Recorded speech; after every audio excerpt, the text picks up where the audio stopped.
Salut à tous, alors je suis allé voir Ant-Man et la Guêpe Quantumania et c'est le premier film Marvel de la phase 5 après une phase 4 en dents de scie, hein, un peu moyenne, hein, je devrais dire, à part bon, quelques films que j'ai vraiment beaucoup aimé comme alors Shang-Chi, j'ai trouvé qu'il était excellent, Spider-Man No Way Home. Mais à part ça, allez, Doctor Strange in the Multiverse of Madness peut-être encore, qui était vraiment bien foutu, je trouve. Peut-être parce que je suis biaisé par rapport à mon amour pour Sam Raimi, mais j'ai trouvé qu'il était vraiment bien. Mais j'ai été un peu déçu par le reste du coup, ou en tout cas pas. Enfin voilà, c'était divertissant, mais c'était pas. J'ai l'impression on a perdu quelque chose depuis qu'on a atteint Avengers Endgame. De toute façon, je crois que tout le monde le ressent et tout le monde l'a déjà dit. J'ai déjà dû le dire dans une autre critique d'ailleurs. Et du coup, c'est une phase 4 qui était apparemment, enfin on n'avait pas l'impression que ça allait vraiment quelque part, ce qui est pas si mal que ça finalement, parce que c'est bien d'avoir des films aussi indépendants qui sont pas tous interconnectés, etc. Et peut-être qu'en fait Marvel nous a trop habitués à avoir besoin, voilà, de tendre vers quelque chose, et on a du mal à apprécier un film pour lui-même, je sais pas. Ou tout simplement les films n'étaient pas aussi réussis que certains autres. Et je dois dire du coup que j'allais un peu, la bande-annonce de Ant-Man et la Guêpe Quantumania m'a pas forcément motivé des masses. Et je dois dire que cette phase 5 commence en fait dans la continuité de la phase 4, c'est-à-dire bof. Bof. C'est vraiment. Alors, pour le coup, cette fois, on a vraiment l'impression que ça y est, on prépare quelque chose. Et on sait où ça va parce qu'on sait quels films vont sortir. On sait que ça finit par Avengers avec le nouvel ennemi, voilà, qui est introduit dans Ant-Man, justement. Mais et finalement, c'est le seul. Enfin, c'est dommage, mais ça a l'air d'être un peu le seul intérêt, c'est de présenter le grand méchant, Kang le Conquérant, le futur grand méchant, superbement interprété d'ailleurs par Jonathan Majors qui respire la badasserie, qui a un charisme de malade et qui du coup rend le personnage tout de suite intéressant, tout de suite intrigant.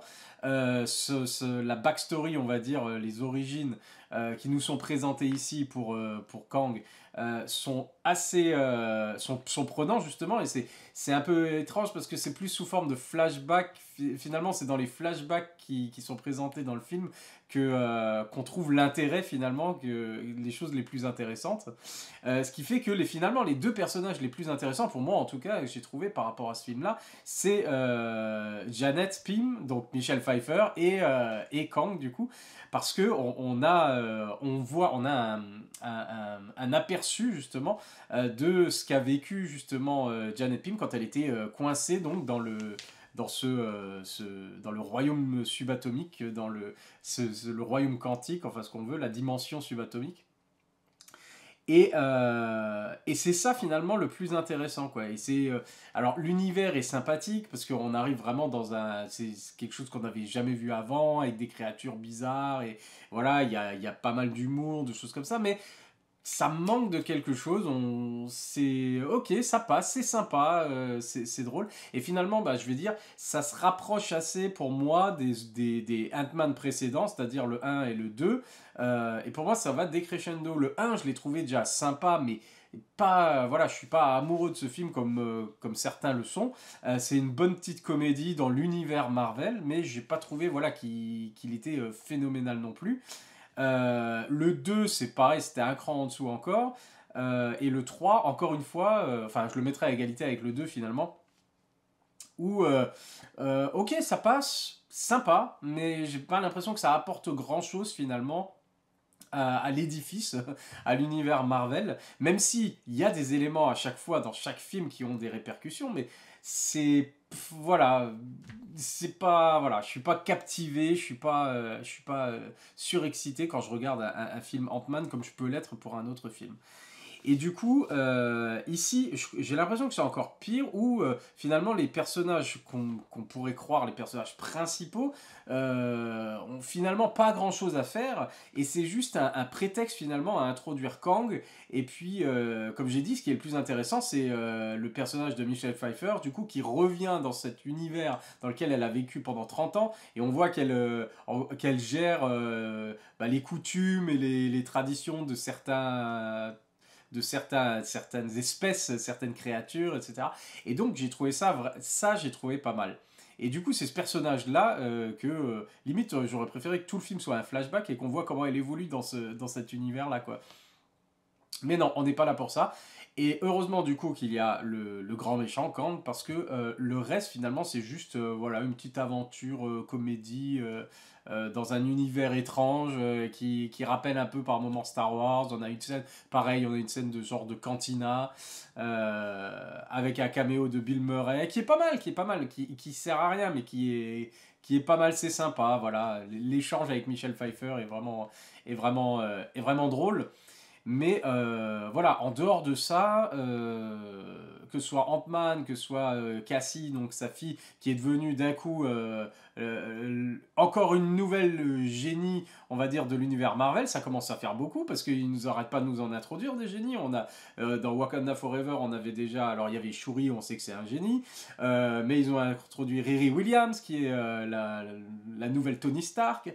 Et là, ça y est, maintenant, même la fille de Scott Lang, pendant les 5 ans de Blip, ça y est, elle s'est intéressée au royaume quantique, et elle a étudié voilà, les dossiers de Hank Pym, etc. Et puis c'est elle qui est limite la chef de projet, qui crée qui envoie tout le monde par accident, bien sûr, dans le monde subatomique, dans la dimension subatomique.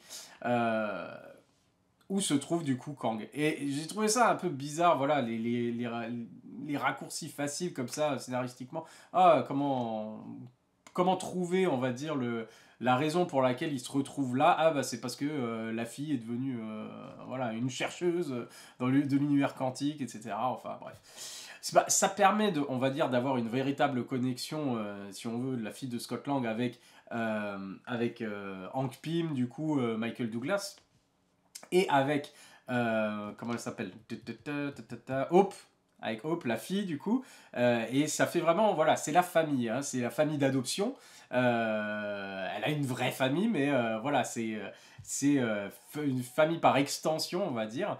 Et on a cet aspect-là finalement, qui fait partie, on va dire, de la comédie, on va dire.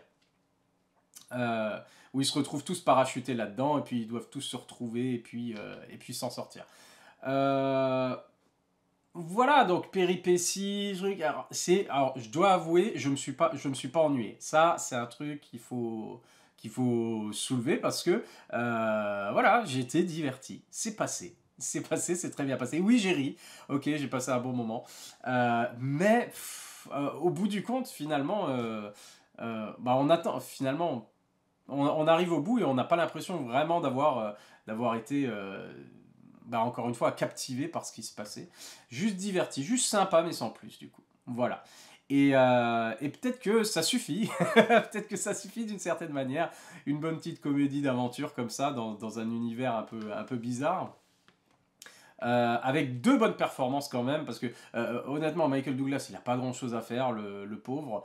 Evangeline Lilly, c'est pareil. Paul Rudd, bon bah c'est censé être les deux personnages principaux, Ant-Man et la Guêpe, mais finalement ils sont plus secondaires ici, parce que c'est plutôt, comme dit Michelle Pfeiffer et Kang qui prennent le devant de l'affiche. Et heureusement, parce que les autres ont vraiment pas grand chose à faire, et c'est pas super intéressant. Même voilà, les engueulades père-fille, etc. C'est pas super cool, quoi. C'est pas intéressant. Voilà. Que dire d'autre? Que dire d'autre? Que dire d'autre? Ça m'a fait penser un petit peu à Mad Max 3 quand même. Ce truc de se retrouver parachuté dans genre une ville qui est dirigée par un despote, et des outsiders qui arrivent, des gens de l'extérieur qui arrivent et qui doivent aider la population locale à faire une petite révolution, à s'en sortir.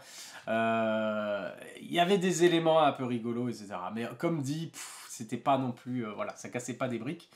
Et, donc j'ai trouvé que c'était assez moyen. Voilà. Divertissant quand même. Sympa mais sans... Voilà. Sympa mais sans plus. C'est comme ça que je décrirais la trilogie Ant-Man finalement. Sympa mais sans plus. Voilà. Que dire d'autre? Non, voilà, c'est à peu près tout. Après, bon, voilà, il y a des personnages dedans, spoiler, il y a MODOK qui est dedans, alors qui est traité d'une manière un peu surprenante, je m'y attendais pas. Et pour moi, ça passe parce que j'en ai rien à faire de MODOK. C'est pas un personnage, voilà, c'est un personnage secondaire, voire tertiaire, voire voilà, de troisième, quatrième zone pour ceux qui sont fans dans la BD, etc. Mais moi, enfin, j'en ai rien à faire, donc j'en ai pas grand chose à faire de la manière dont il est traité là, si ce n'est que, voilà, ça fait un petit peu rire, et puis, voilà, ça passe.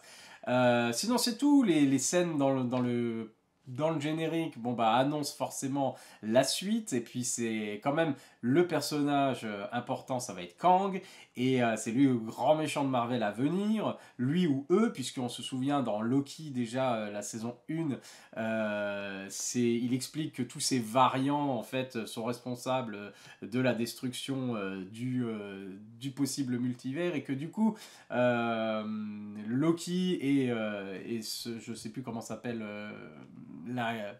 l'ami-ennemi de Loki dans la première saison, qui finalement sont un peu responsables du déchaînement du multivers, parce que tous les Kang étaient sous contrôle plus ou moins. Il y avait juste un qui tenait la baraque, et puis il est mort maintenant, donc tout a explosé.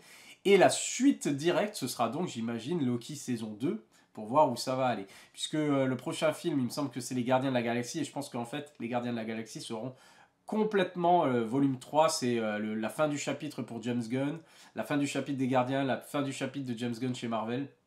Et je pense que ce sera pas connecté en fait à tout le reste. Je pense que c'est juste un film à part pour clôturer la trilogie des Gardiens de la Galaxie, et ce sera très bien comme ça. Et donc la suite, j'imagine, pour Kang, ça va être Loki saison 2. On va voir ce que ça donne. Voilà. Ça, j'ai hâte par contre, parce que j'avais beaucoup aimé la première saison. Voilà. Alors, c'est tout pour Ant-Man et la Guêpe Quantum Mania. Quel titre.